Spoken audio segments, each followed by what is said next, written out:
Hello, welcome to my channel. My name is Lizzie, and for today's video, I'm going to be talking about Saw 2. This is going to be my next series where I watch an entire franchise. If you have not seen, I have already done Poltergeist, Final Destination, Scream.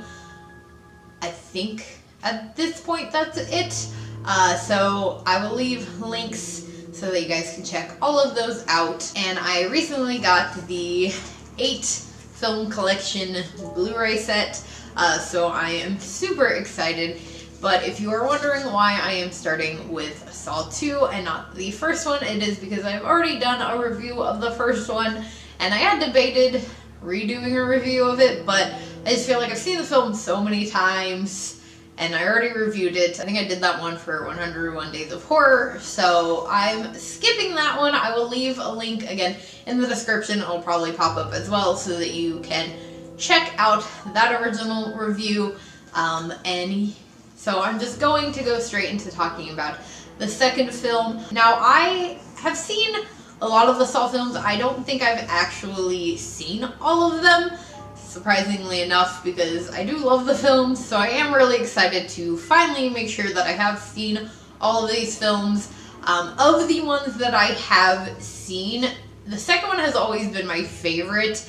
I feel like it's one that maybe it's a little more slack, but I love the second one. I think it's so good. I think there's so much about this film that I love. If you don't know, the majority of the second Saw film takes place in a house. You have this big group of people who all have to come together and go through all of these games, these puzzles, to try and find these keys to antidotes as this toxin is being released into the house. And the other remaining parts of the film, you are following Eric Matthews, who is played by Donnie Wahlberg. Him and his team are actually interrogating Jigsaw. So you're following those two parts, which I feel like is pretty standard with all the Saw films. You have the parts where you're following the people who are doing the puzzle, and then you have the people who are investigating the crime. So I love the fact that you have this giant group of people who all have to work together, which I know they do again in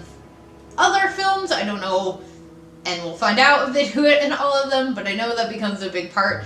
I love the fact that this entire thing is basically placed in a house. I also love the fact that Eric's son, Daniel, is in this. He is part of kind of the game that he is playing with Eric, and he even tells him, like, if you just stay still long enough and talk to me, your son will be safe. I guess I should forewarn, spoiler alerts, if you have not seen these films, I am going to be talking about spoilers throughout these, so just do keep that in mind if you haven't seen any of the films that I talk about while reviewing all of them. So maybe only watch the ones that you have actually seen. But the traps in this one are really cool. I think my favorite, and I think a lot of people's favorite, is the needle trap. That scene, every time it gets me. It's so intense. There's actually times where I've skipped that scene, even though it is my favorite trap and it's such a good one. It's such a good scene. Just when you have the Xavier character and he throws Amanda Young reappears in this one, which is also really cool.